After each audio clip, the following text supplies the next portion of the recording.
Hello, everyone. I'm just going to start in a while.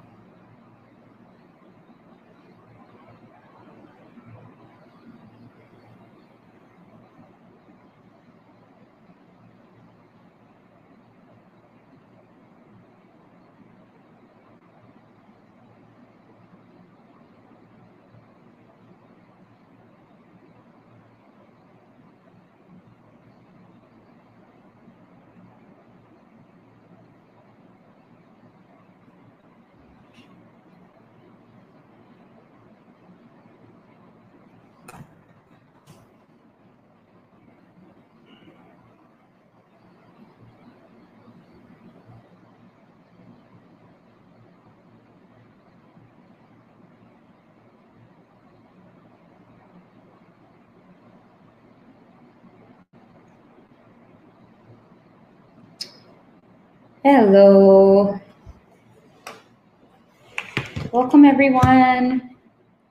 Please just say hello if you're here, and please click like or make some comments so that I know you're all streaming in.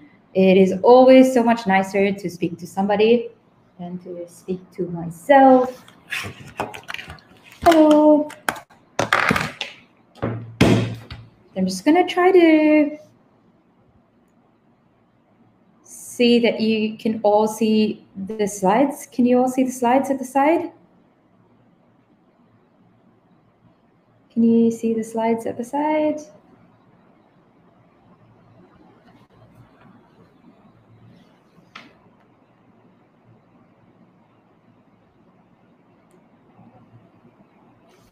Okay. Good. So we are at 3:30. Let us start. I have two screens just to make sure that I know what is going on here. So if I keep looking to one side, I hope that you don't mind. Good afternoon, everyone. Thank you so much for coming. My name is Hetal, and I am an organizational psychologist. I absolutely love my job. If you love your job as well as I do, I love my job. If you really, really love your job, just say, I love my job. So I know how much you do. But if your bosses are here as well, just pretend, okay? Just pretend that you really, really love your job. Hi, Cheryl. Hello, everyone. Hi, Nick. It's amazing to see all of you here. Just gonna wait for one more minute just so that I know everybody's kind of streaming in. Sorry to be adjusting a couple of things. Oh, those of you calling me Miss Hetal, please do not call me Miss Hetal. That's, yeah, it's just a bit awkward. Okay, cool. Shahrul loves his job. That is awesome. Okay, cool. Let's start. My name is Hetal Doshi. I'm an organizational psychologist. As I mentioned earlier, I really, really love my job. What is my job? I am an organizational psychologist. So most of you would know what a psychologist is, right? You probably have heard of what a psychologist is or what a psychologist does. So there's a little bit of difference that I thought maybe I would start by sharing what that difference is. So as psychologists, our main job is to deeply understand why human beings behave the way that they do. Clinical psychologists, normally the context would be patients or people who are going through difficult times for at least about 6 months and may require some medical or psychotherapy treatments. But organizational psychologists, we deal with normal people or highly functioning individuals, just like you and I, who can kind of go to work every single day. And our context is in organizations. Our primary goal as organizational psychologists is to keep the performance of the organization going while ensuring every single person is also doing really well. And our main job is to make sure everybody's super resilient. So AKPK has gotten in touch and they would like to be partners with regards to providing education to everyone with regards to what psychological resilience is all about. So I'm just gonna quickly share with you an image over here. Hopefully you're able to see this clearly. Are you able to see this picture? Yes? You're able to see this picture? So this picture over here is basically a picture about the journey that a human being probably would go through in their lifetime. So it's like this caterpillar all the way to butterfly, right? So because it is so difficult to understand what is going on in the inner world of a human being, psychologists have kind of come up with this visual picture of what goes on within us as we go through some struggles in our life. So you can see the caterpillar going all the way to a butterfly, and then you can see a cocoon as well. We'll talk about this picture in a while, okay? We'll talk about this picture in a while. So this is a little bit about me, and so we'll just get straight into it. What does resilience actually really mean? So the American Psychological Society actually defines resilience as, I think majority of us would say, what is resilience? Resilience is all about bouncing back, right? Bouncing back. We always hear this word bouncing back. In the difficult experience that we're going through, where there's adversity, trauma, tragedy, threats, or significant sources of stress, i.e. COVID-19. I don't really like the word bouncing back because it sounds like you're going or you're trying to go back to who you were. And as organizational psychologists, we always like to bounce forward. So according to a bit of research that we have done, maybe a definition that I prefer is basically about being able to adapt quite positively within this context where you're going through a lot of diversity. So hello, everybody. Hi, Umi, Nantine, Morgan, Zamani. Thank you so much for being here. I like each one of you to maybe start thinking, what does the word resilience mean to you as well? And if you've got any comments, please leave that down for us as well in the comment box downstairs. Okay, so as you're thinking, out of a scale of 1 to 4, what is your level of stress right now? So imagine if 1 is like super low, 2 is, it is manageable, it's there, but it's not too bad. 3, it's very high. And 4, it's crazy. So could you put in your level of stress on the comment section? So what is your level of stress that you are going through? 1 is really, really low. 2 is kind of moderate. 3, it's super high.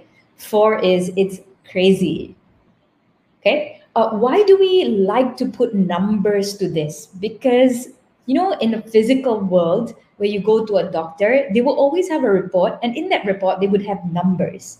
And these numbers indicate your own baseline as to whether or not you're doing well physically or not. With the emotional world, we can't really see what's going on, right? So that's why we like to use a bit of numbers here and there as well.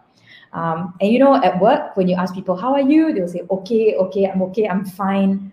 But we don't know what that really means. So I can see a lot of you saying 2, 2.5. Those of you put 2.5, make up your mind, either 2 or 3.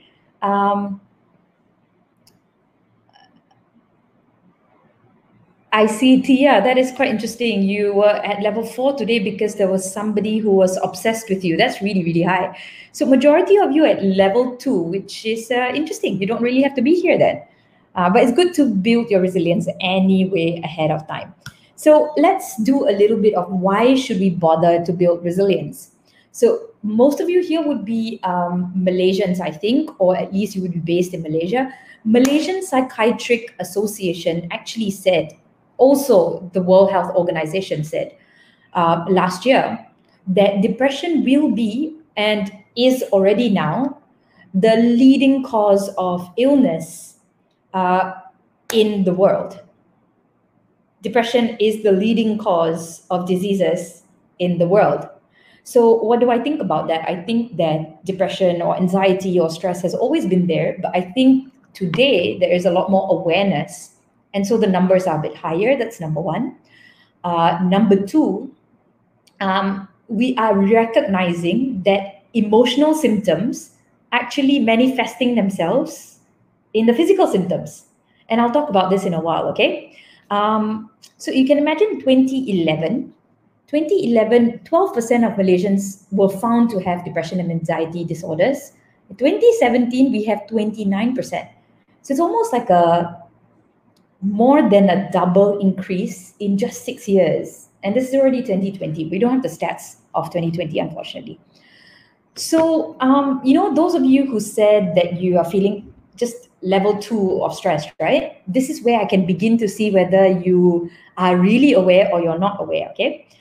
Malaysia's Healthiest Workplace AIA Vitality Survey in 2017, when they surveyed people, they found out that 53% of people have at least one dimension of work-related stress, 12% have high levels of anxiety or depression.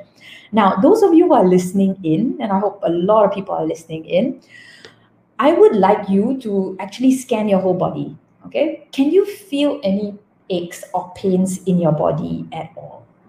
Can you feel any aches or pains in your body at all? And try to go from like your toes, slowly up to your knees, slowly up to your hips, slowly up to your shoulders, slowly up to your head. Stretch a little bit. Can you feel any aches or pains, anyone? If you can feel any aches or pains, if you can feel any aches or pains, it is very, very likely that you're already experiencing higher levels of not only work, but accumulated stress. If we were in a session right now, I would be able to then maybe just begin to understand where the aches and pains are, and we can already have a discussion about where it's coming from. So it's pretty cool what psychologists can actually do. Once we understand where you are hurting physically, we can kind of go down deeper into where the emotional cause of stress is. Also, Malaysians, we are working way too hard. We work 15 hours more than other countries. And our currency is not so high as well. So maybe we want to think a little bit about why we are working so hard and whether it's actually leading to any kind of success in our lives. I won't go through too much of details, but if anybody wants the slides, I can try to pass them to you, okay? So there's always this question, do males experience higher level of stress than females? Over here, you can see that actually females experience slightly higher level of stress, but the difference is not really that significant, okay? During COVID-19, who are the ones with the highest level of stress? According to the research that we have found, the ones who are going through the highest level of stress in COVID-19 are actually the ones who are most obsessed about the news. So those of you who are very obsessed about the news, just stop listening to the news, and slowly you should be able to build resilience and move forward a little bit better. I know it can be a bit addictive, but just try. Okay, so we've done some research about resilience with regards to performance. You don't want to be resilient for the sake of being resilient, right? You want it to actually lead to something, and most of us want it to lead to some kind of performance in our life. So in our research, it's really interesting.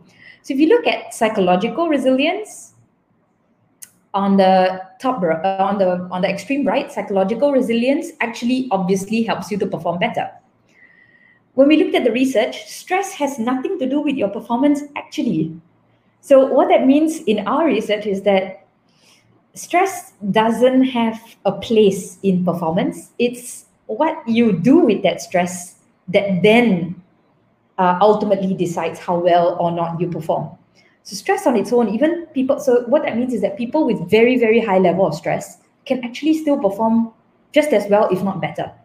People with very low level of stress can actually perform just as well or better or even less. Stress actually has nothing significant to do with performance, but it is interpretation of it that makes a difference. What makes a big difference is how exhausted you are. So the more exhausted you are, obviously you're not going to perform as much as you would like to. Relational coordination, which is about how well you coordinate and how well you collaborate with your peers or your family members, definitely affects your performance. Okay, so those of you who are working with your colleagues right now, are you working really well with them? You're working really, really well with them?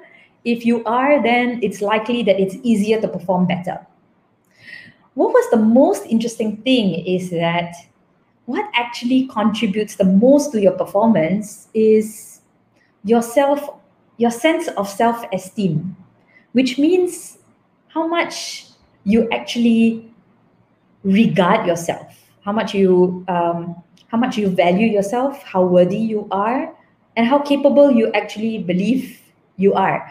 So does it matter whether it's true or not? So say, for example, do you all remember that singer, William Hung?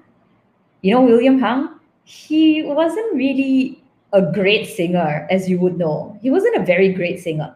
But he really believed in himself and he really felt that he was a really good singer. And ultimately, he managed to get a lot of success just because of his esteem. So it's quite unique. Just really believing in yourself is very, very important as to how successful you potentially could become, but not necessarily, but potentially you become. I'd like you to maybe look at the arrows below. Maybe we'll start with the arrow right at the top left. Okay.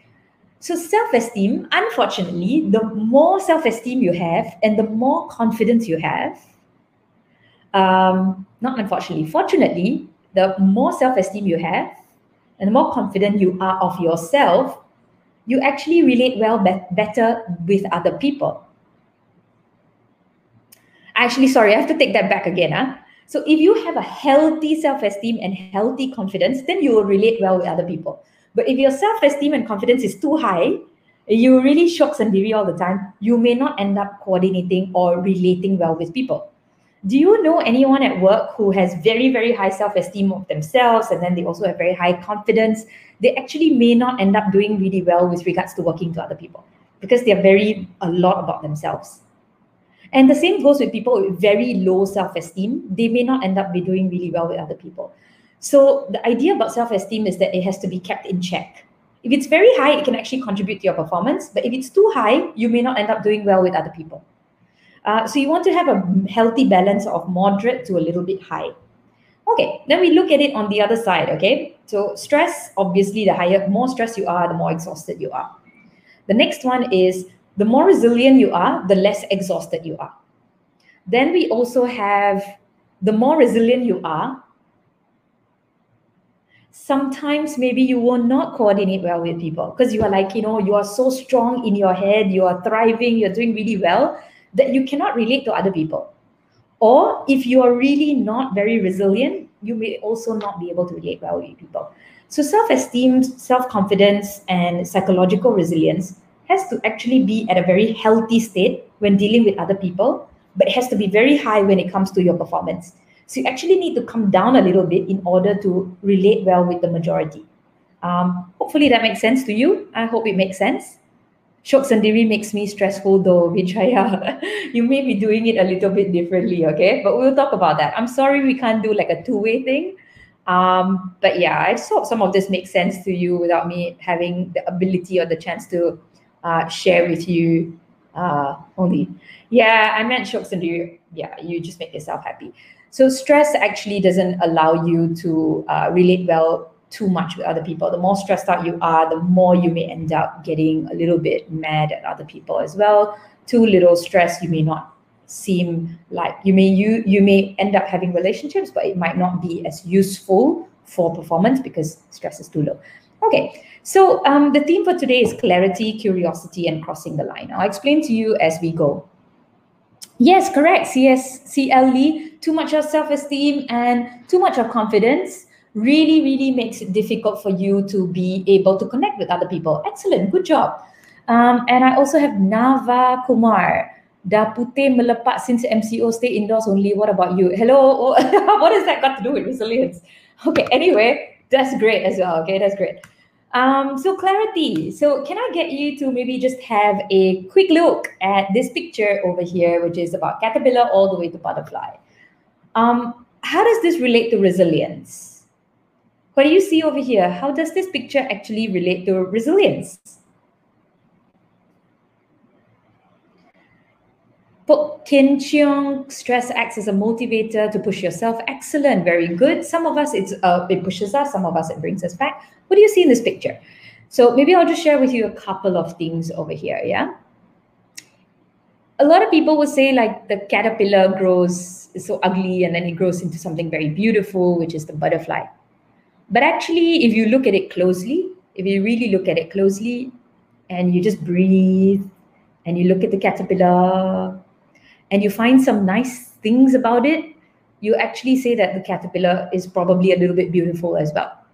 If you look at the next part, the next phase of the caterpillar, it's upside down. And even though it looks weird, it's kind of interesting because now it's looking at the whole world upside down. Just like sometimes when we go through stress, the whole world looks like it's upside down as well for a while, right? So there's also some beauty in that. Then suddenly it starts to become green at the bottom. That's also kind of interesting, isn't it? That how come it's suddenly becoming green at the bottom? There's something interesting there. And then it becoming more and more green. And then it becomes a pupa. And each part of it, actually, if you really want to look at it really, really closely, each part of it can be super, super beautiful. But unfortunately, a lot of times our eyes just go to the butterfly. And so we kind of lose our resilience because in this world of instant gratification, we keep wanting the butterfly without actually enjoying the beauty of each and every part of the process that actually strengthens us in order to be able to get to the stage of butterfly. There are a few other interesting things. Did you know that the caterpillar actually has to eat itself up? It actually has to eat itself up. And it engulfs itself completely before going into the cocoon. And so sometimes when we get really, really stressed and we are trying so hard to be resilient, in the process, we end up makaning diri, we end up eating ourselves. And sometimes we use that word, right? Like, kenapa makan diri? Why do you eat yourself up over small things? But that's part of building resilience. You end up actually eating away at yourself. And then you go into this cocoon. So it takes, from a caterpillar to a cocoon, it takes about 2 weeks. In the cocoon, it actually eats itself up and it no longer has the same DNA as it had before. So in the cocoon, it is all mush, which is why sometimes our life looks very dark and we are very lost and we don't even know who we are. Because that's exactly what it feels like when you're in a cocoon. And in a cocoon, so you take caterpillar to cocoon is like 2 weeks. In the cocoon, it's actually almost about 2 to 4 months. So can you imagine? Like, that's a really, really long period of time.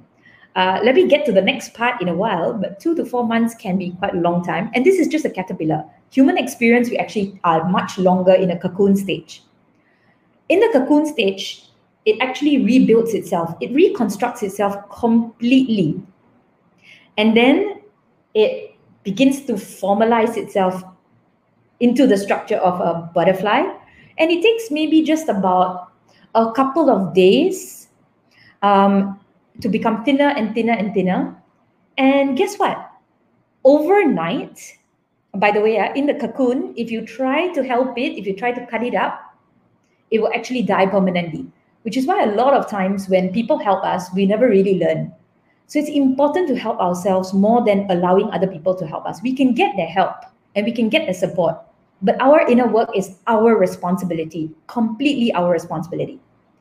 So now, overnight, the butterfly, the cocoon, the butterfly ends up learning this amazing skill to be able to fly.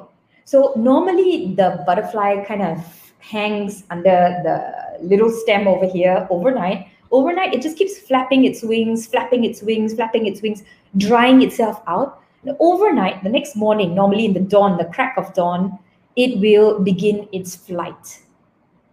It could fly a little bit, and it could last for maybe, the butterfly could actually live for maybe just about 1 or 2 days, only 1 or 2 days, and then it will die.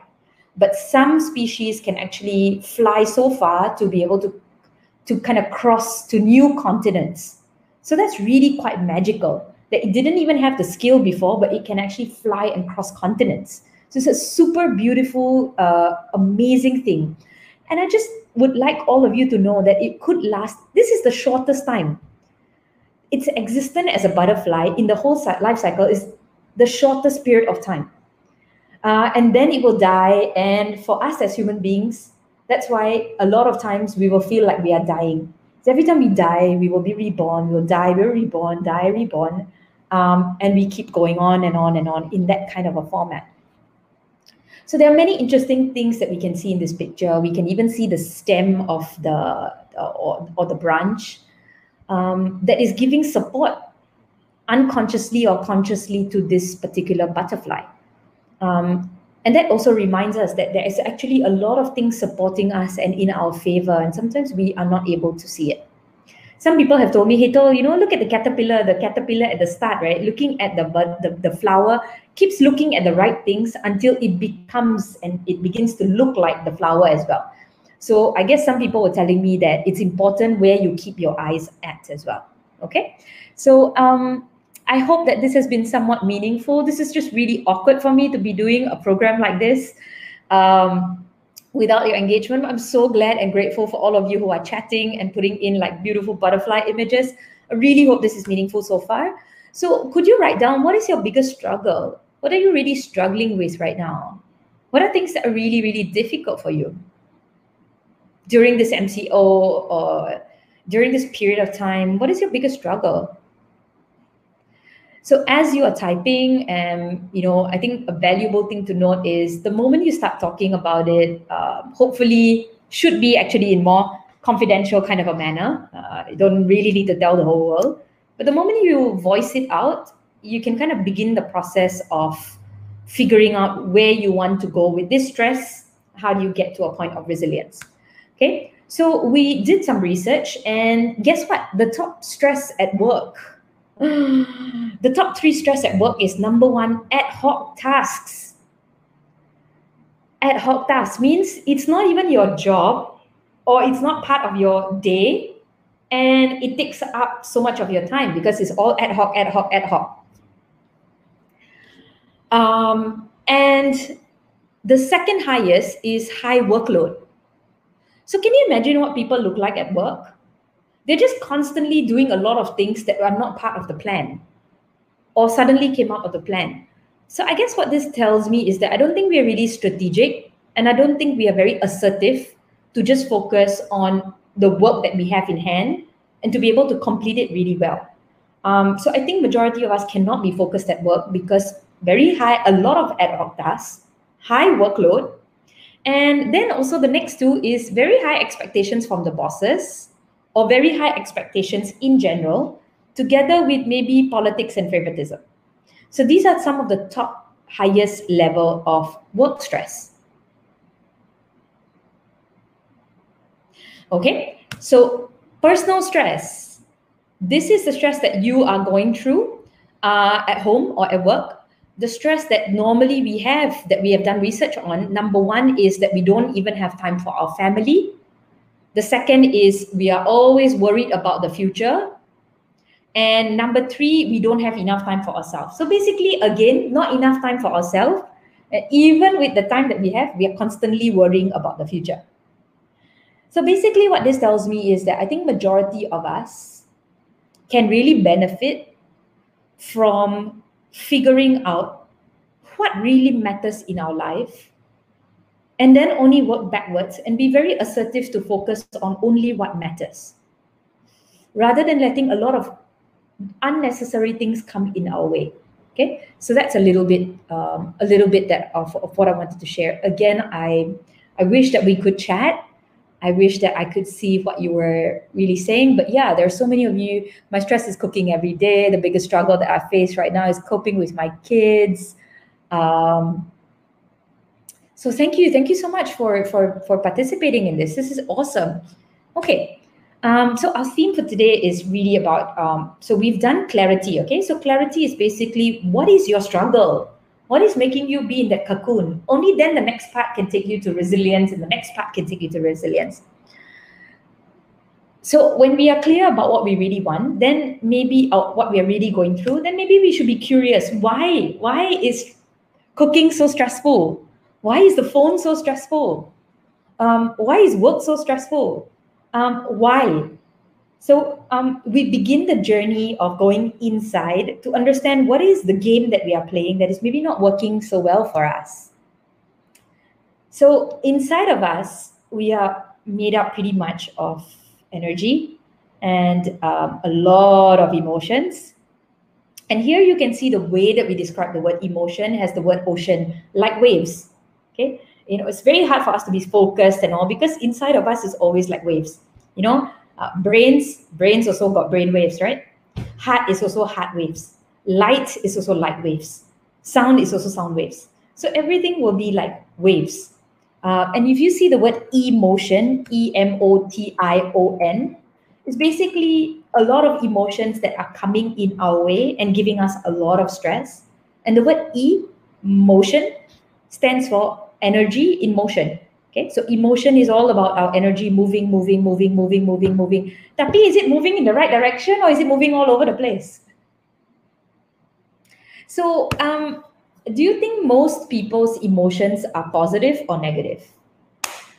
Do you think most people's emotions are positive or negative? So we did some research and we asked people to come up with the top 10 emotions. And without telling them whether it should be positive or negative, we just asked them, what are the top 10 emotions that you use in your language or that you are able to articulate right now? And 60 to 90% of the emotions were negative. So hari-hari, our emotions are mostly a little bit more negative.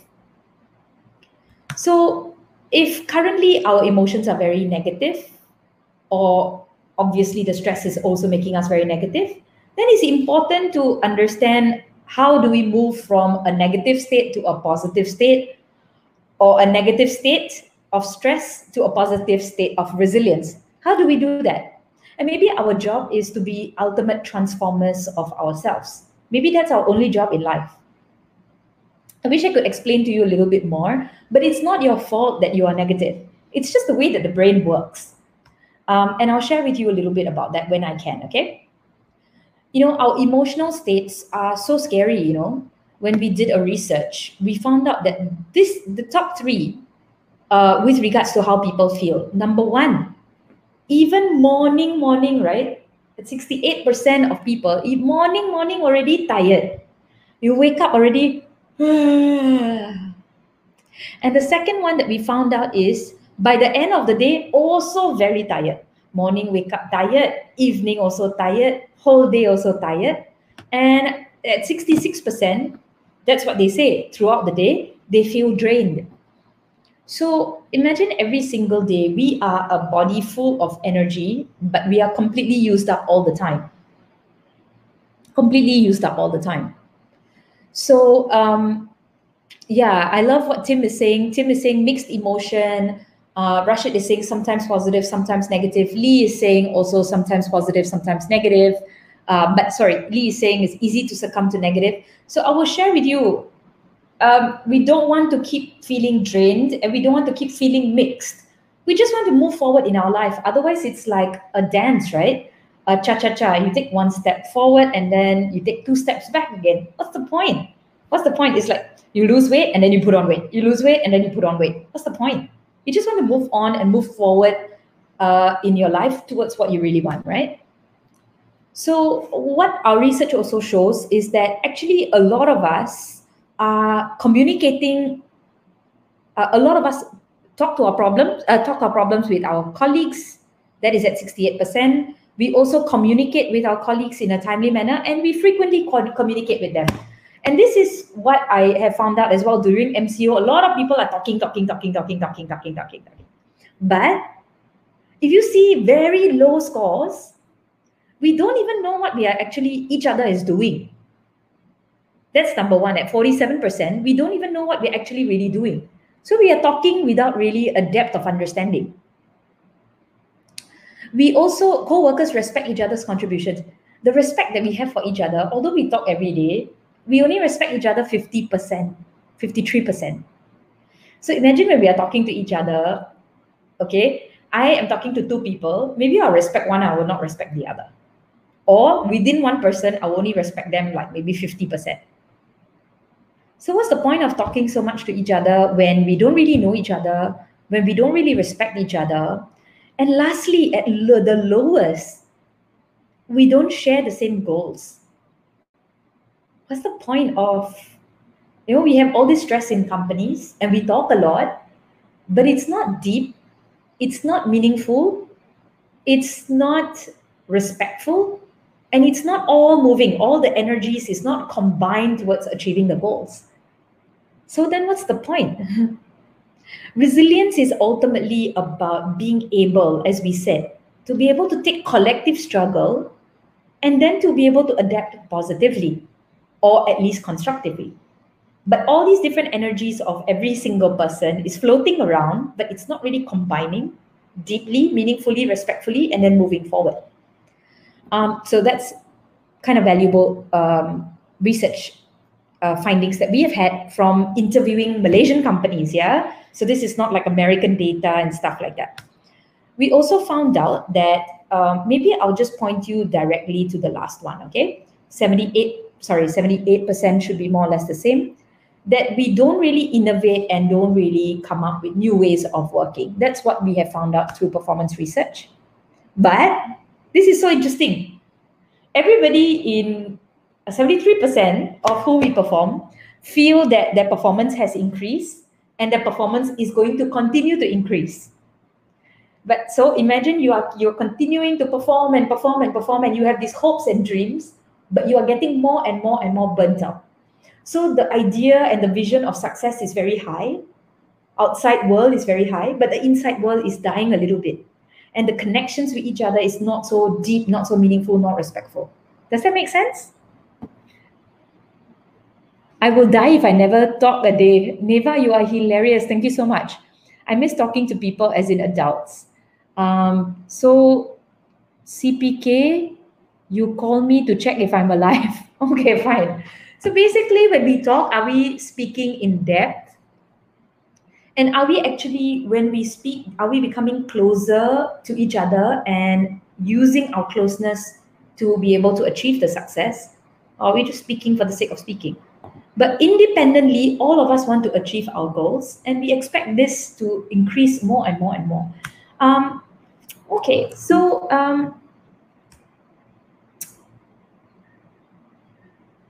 what is our fear? So I wished I could take you through a proper process. But normally when we go through any kind of stress, in order to become resilient, we must find out what is our fear. So if it is cooking, what is your fear? If it is not being able to get your job done, what is your fear? Whatever you put as your stress just now, what is your fear? What is your mother fear? So I'm going to share with you the list of fears, and then maybe you can tell me which one is yours, okay? So let me try to hide this. Okay, I hide this. So which is your fear?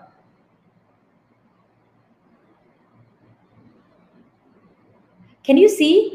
There are many different types of fears, okay? Later I will show you which is people's mother fear. Deep down inside of you, is it a fear of failure? Is it a fear of losing somebody that you love? Fear of unknown or uncertainty? A fear of personal death?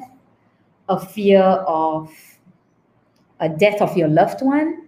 A fear of commitment or loss of freedom? Like some of you take on new jobs, new responsibilities, or you get married, or you have children. That's like a fear of commitment or loss of freedom. Fear of change, fear of being alone, fear of being rejected, fear of getting hurt, or fear of being intimate with somebody, fear of not being good enough, fear of making mistakes or being criticized or being judged. We're going to take a few minutes. Which is your fear?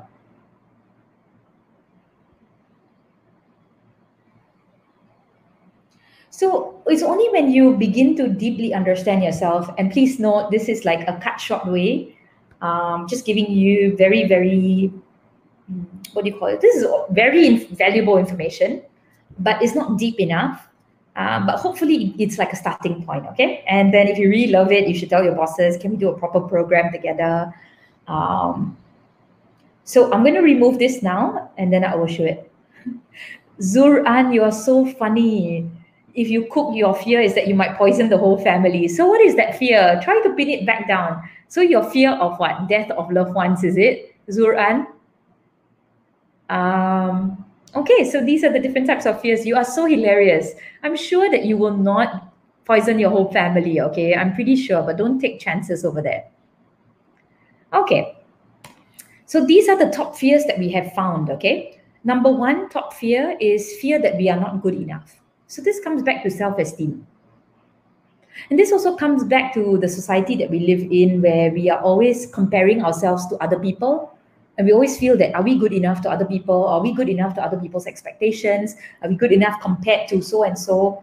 So I think this really needs to stop. Obviously, we are good enough. We are almost perfect in the eyes of the creator. But of course, we can always do better. But we are good enough. And it's only when we recognize it, then we can be a bit more stable in life. The emotions won't be all over the place. The second is a fear of unknown and uncertainty. This is very normal because human beings, we like to predict. If we go to a library, we should know that the library works this way. If my job is, I have a job, I should know that tomorrow I still have a job. If it's safe to walk outside, I should know that every day it's safe to walk outside. How come suddenly got this COVID-19? So we all like predictability. As human beings, we like things to be predictable. We like to be able to predict what a person is going to say or do. Then when we cannot do it, we become really, really scared. But actually, everything in life is unpredictable. So the law of life is that everything is temporary. There's nothing permanent, right? So I think it's important that we all begin to build resilience based on the type of fears that we are experiencing.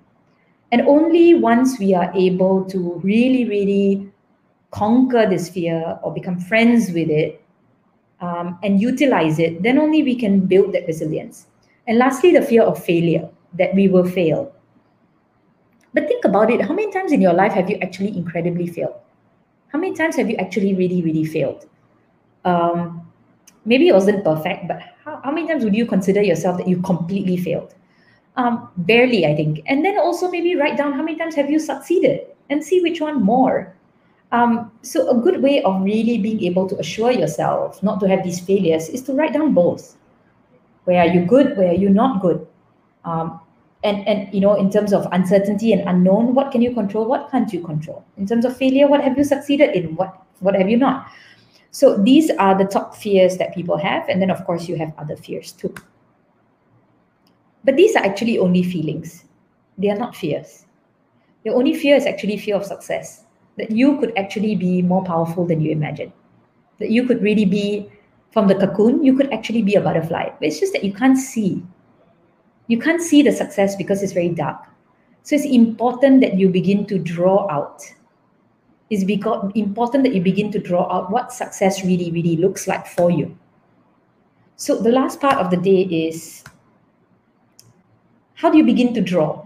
How do you begin to draw what you really, really want? So that you can build a resilience and put all your 90,000 thoughts that you have every day, you just put it in one direction. All your energy, when it's combined and it goes in one direction, you will definitely get what you want. So how do you know what you really, really want? Do you know that song? I think most of you who know me, you will know that I love to sing this song. It's by the Spice Girls, right? So resilience is first and foremost, what are you going to be resilient about? You can be resilient for the sake of resilience, but there's no point being resilient for the sake of being resilient. What do you really want? Then only you build your resilience. So the song, tell me what you want, what you really, really want. I'll tell you what I want, what I really, really want. You tell me what you want, what you really, really want. I really, really, really want a zigzag R. What is zigzag R? It makes no sense. And most of us, we don't make sense when we asked what we really, really want. We can complain about what we don't like. We can complain about things that are going on. We can talk about our fears. We can talk about problems. But normally when I ask clients, what do you really, really want? They haven't thought about it. So think about it. A lot of times people ask you, what do you want to eat? What do you want to eat? Anything can. You want nasi lemak? No lah, I don't want nasi lemak. You want laksa? No, I don't want laksa lah. Then the stress begins to come in already. And what do you really, really want? So if you are able to clarify what you really, really want, then die also you'll be able to get it.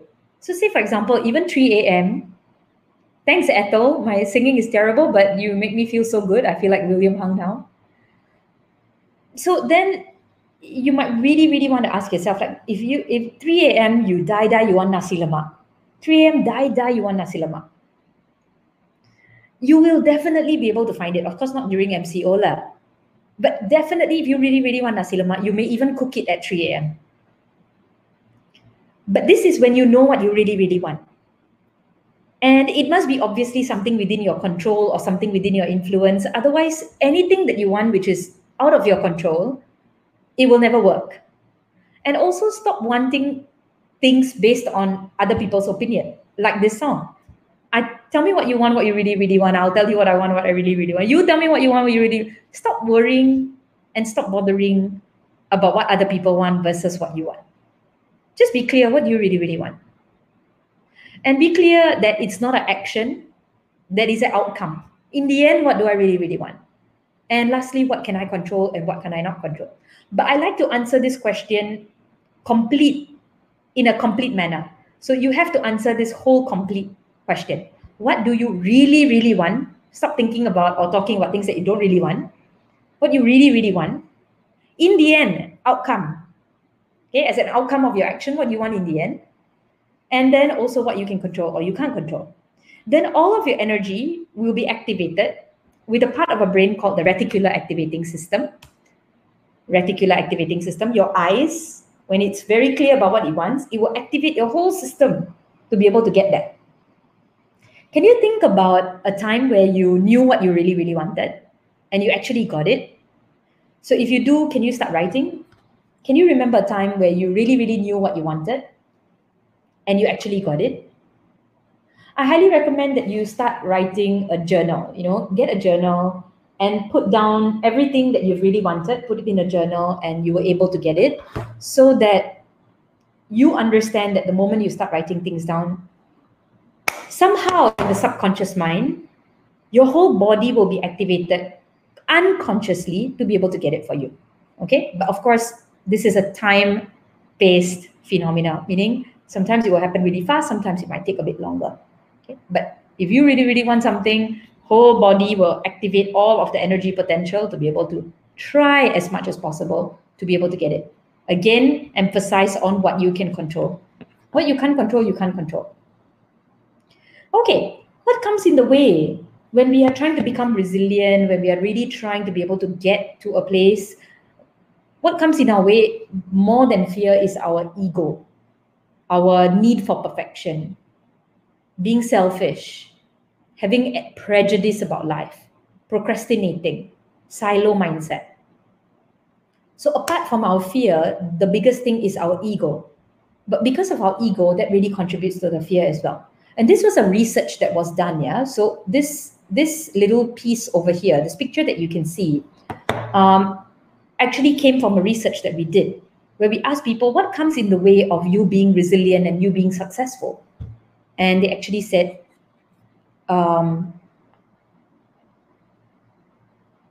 what they really said is this, yeah. So it's kind of interesting, isn't it? And what actually helps you? What actually helps you? So this is the results that we found. Collaboration, so connecting. And the word collaboration means connecting with yourself, connecting with others, and connecting to your goals. Just connect. And, in the energy world, there's a lot of fields, right? There's just a lot of things that you cannot see with your eyes, but you can connect with it energetically and it will kind of really, really help. I won't go into too much of detail, unfortunately, because it's much better to do it in a closed environment where we can begin to explain things and get you to also experiment with it. You also need to have a lot of courage, a lot of determination. You need to communicate a lot about what you really, really want. And you can see that there is a lot of trust required, a strategy as well, and enterprise, meaning you have to think like an entrepreneur.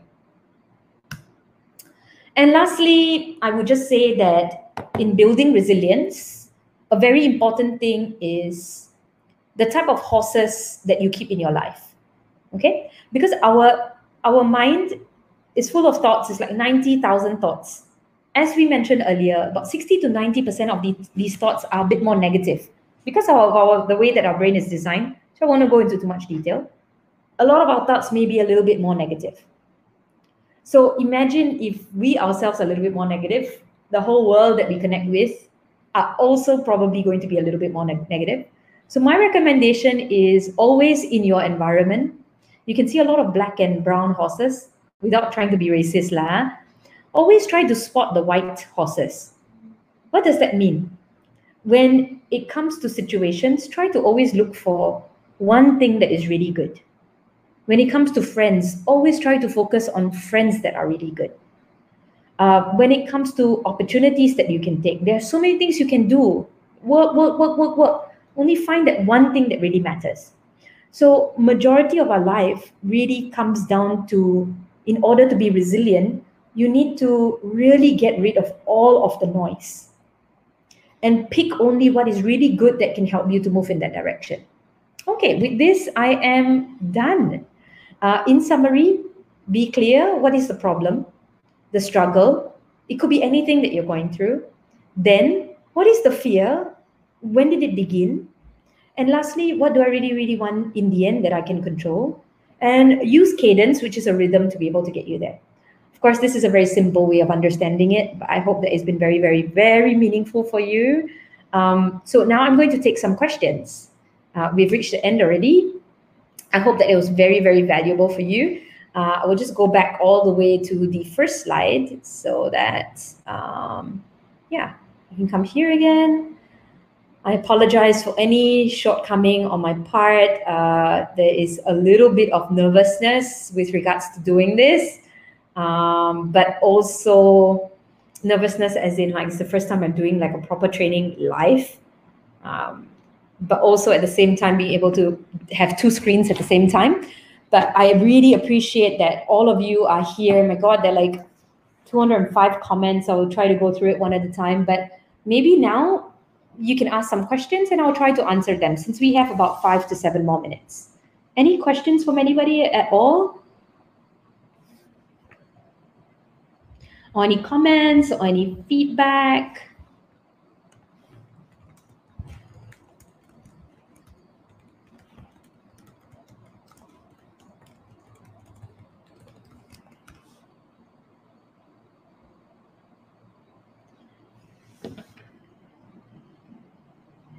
Ethel, that is amazing. Ethel, thank you so much for that. Maybe I'm just going to shut this off for a little while.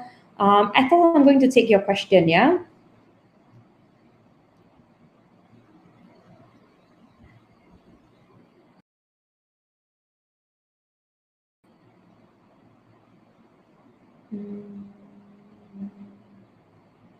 Okay. All right, Ethel, I'm going to take your question. Do you think that more often than not, when we think we know what we really want, then once we got it, it is no longer so? Of course. Human beings are very greedy and we're very fast to forget. So absolutely. And I think it's very important to have a cookie jar where every time you got something that you wanted, you fill it up so that you can literally feel how fulfilled you are on the inside through a physical representation. So I have a jar where every time I get what I really want, by doing this technique, I put it in my jar and it's just full of amazing things. And I try to remind myself not to be too greedy or too forgetful. Oh, Faslin, what's up? Okay, so yeah. Azira, thank you so much for that. Okay, there is a friend over here who says, Papkin Cheong, you are asking a really good question. Do you think we should bluff ourselves to satisfy our ego? No. No. The truth always will persist. So I think the more you lie to yourself, the more struggle you're going to be. The more struggle you're going to be in. Yeah. So don't lie to yourself. Forget about lying to yourself. Why would you want to lie to yourself? Don't lie to yourself. But you know, they have this thing called fake it until you make it. I would think not really fake it till you make it, but be who you want to be. Don't fake it. Be who you want to be in the future right now. But you don't fake it. Say, for example, if I want to be like Oprah Winfrey, then be that person right now.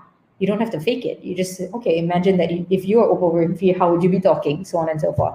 Or if you were a CEO of a company, how would you be organizing yourself? Yeah, I think the more you lie to yourself, the worse it is for you, honestly. Okay, thank you so much for the next question. How do you know that you have mental health issues? Excellent question. Depression, delusion, disorder, bipolar, and others, because sometimes people don't realize that they have issues. This is an amazing question. Thank you so much for that. I can't really pronounce your name, but thank you so much for this, yeah?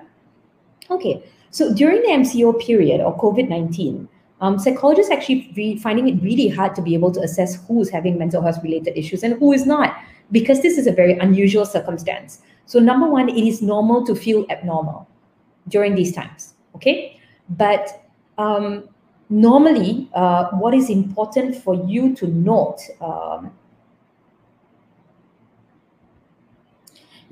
so what is very, very important for you to note is that, sorry, I'm just trying to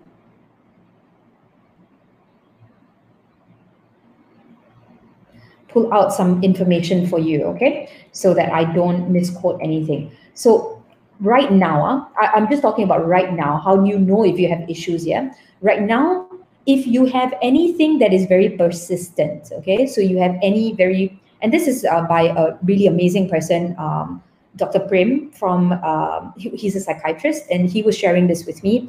He was saying if you're very persistent and high levels of intensity in your emotions or your behaviors most of the day, every day for 2 weeks, then it is very important that you seek some professional help. I'll repeat one more time, okay? So if you have any particular issues that you're going through emotionally or behaviorally, most of the day, every day, quite intense for 2 weeks, you should definitely seek some help, okay? Definitely seek some help. But otherwise, normally, the way that you can see whether you need any help at all is whether you feel that there's just something wrong with your behavior, and there's just something wrong with the way you are treating other people, and there's something wrong with the way that you are leading your life. The moment you just feel for a period of time, maybe about 2 months to about 3 months, that, hey, there's just something wrong with the way that I'm feeling or behaving, and something wrong with the way that I'm treating other people, and something wrong with the way that I'm looking at life that is different from how I used to before, and it's more negative, and it's really preventing me from performing, then definitely you would want to go and seek some help, okay? Okay, so many questions. I really hope that I was able to answer your question. There are a lot of free support hotlines that you can call as well. I will try, but please scroll down somewhere in our page. We have all the numbers, okay? To win, sometimes someone must lose. How to deal with this if you are the type of empathic? To win, sometimes someone must lose. How do you deal with this if you are the type of empathic? Nobody likes losing, right? Nobody likes losing at all. I think as an empathic or a person who is, very sensitive, that is a struggle that you want to build resilience for. And so one of the things that you might want to ask is, as an empathic, what do you really, really want in the end that you can control? So for me, I am definitely an empath. I'm very, very sensitive. And I'm very sensitive about myself, and I'm very sensitive about other people, and I'm very sensitive about the environment. So what I did to be able to build myself is, what I really, really want in the end that I can control is that I really want to be feeling that I did my level best. And I really, really want, what I really, really want is to be able to take on winning and losing really well. And I want to be a great loser. So that was my goal. That's what I really wanted to do.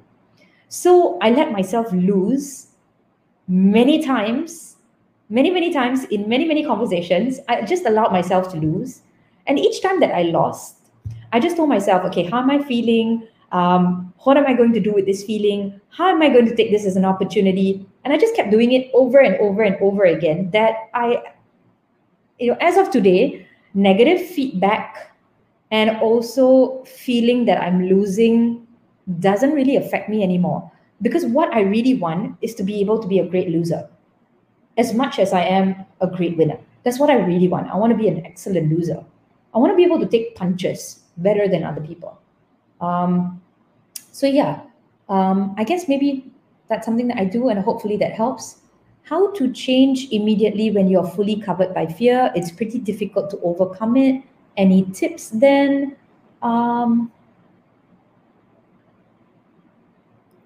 Yeah, I think that's really, I don't think you can recover when you're fully there with fear.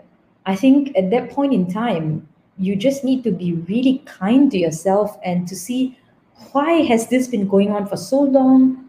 What has led to this? What do you really need right now just to feel a little bit better? I don't think you should take like a huge big step, because what has happened is that you have reached a state where you have probably abused yourself emotionally or physically, and you just need to actually recover first. You're not supposed to overcome it. You're just supposed to take a lot of time to recover. So things like sleep, things like eat, things like just maybe even lying in bed for a long time.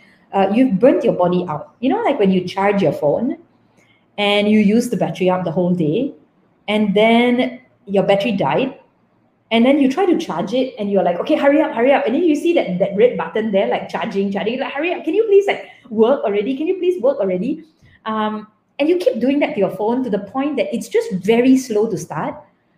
That's probably something like what has happened. So you just need to, in my opinion, you need to die a little bit, meaning allow yourself to just be in a cocoon for some time. You really just need to rest because you have overexerted yourself. Okay, so with this, we are at 4:30. I apologize, I'm not going to be able to. Maybe I'll just take one last question.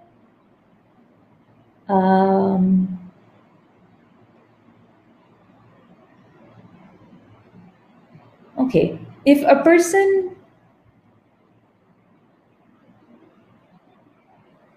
you're all asking so many great questions. Okay, if a person who can talk to himself and sing to himself, can he or she seem as conventional, normal?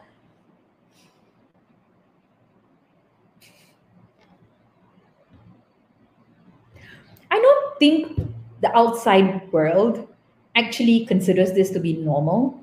But if you think about it, if you're alone in your own room, you will sometimes be talking to yourself, and you'll sometimes be singing to yourself as well, right? It's just that in the world, there are certain social norms where we have to put on a mask and pretend like as though we are really prim and proper, but we're really not.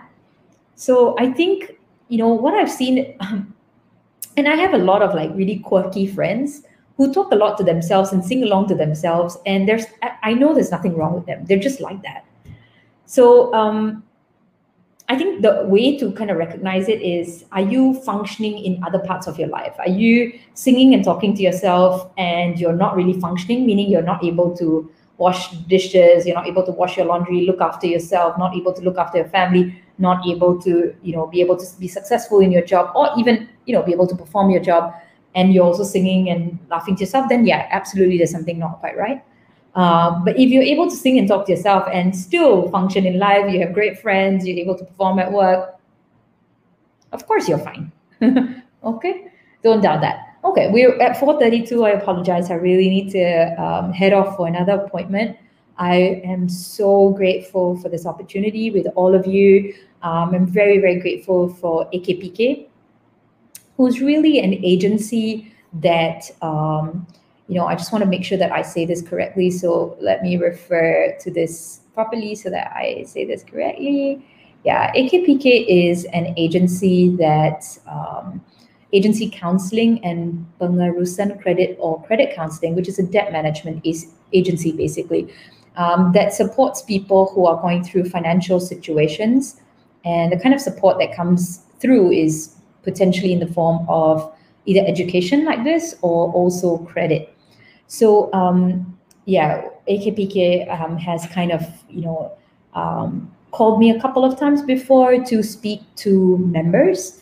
And also during the MCO, they've also asked for my support to be able to have conversations about building resilience, because obviously levels of stress is very high and job insecurity is also really high, and people are just feeling really nervous about the future. And so thank you so much, AKPK, for hosting this and for making it so engaging and interactive. I wish everybody here the very, very best going forward. In the words of my friend, Dr. Chua, she may not think I'm her friend, but I definitely think she's a friend. I've met her only once, but she's had a very lasting impression on me. Take the long journey, okay? Don't take it like a short journey. Don't take MCO as just MCO or COVID-19 as COVID-19. Take this as a long journey in your life. How would you want to use this as maybe the best time in your life? I know it's scary, but maybe just fix everything to say, how could I make this the best time in my life? What is everything that I could do? When I look at my home, how do I recreate it so it's the best home? With regards to job, I have worked with many people who have lost their jobs. After 6 months to a year, everybody gets a job. It's fine. You will be able to get something. But what you don't want is you don't want to lose the time and the opportunity that life brings on a day-to-day basis. Because like the butterfly, even though after COVID-19, everything is back to normal, we will again have different type of stress. Even before COVID-19, we had different type of stress. I don't think we want to spend our whole lives just being in stressful scenarios. We just want to use this time to play and to explore and to use opportunities and to do interesting things that we maybe never did before. But I also know that it's very difficult. And for those of you who are really, really going through a very difficult time, like some of my friends who say that the fear is really, really, really high, please make use of professional services. I don't do one-on-one counseling. I support large groups of people, especially organizations and business leaders. But I do know a lot of amazing friends who can support you, and also a lot of wonderful hotlines that have specifically been designed and also exist just to support you. So please note, my last request for all of you is please pick up the phone. Okay, please pick up the phone if you're going through anything at all. And even if you're not, pick up the phone to share a good word to other people, or just ask other people how they get their work done. And more importantly, focus on the butterfly. What do you really, really, really want in the end that you can control? With this, I'm Hetal Doshi. I'm an organizational psychologist, and I'm the CEO of OPSYCH. Feel very privileged and honored to be with all of you. Please continue to be in touch. Bye.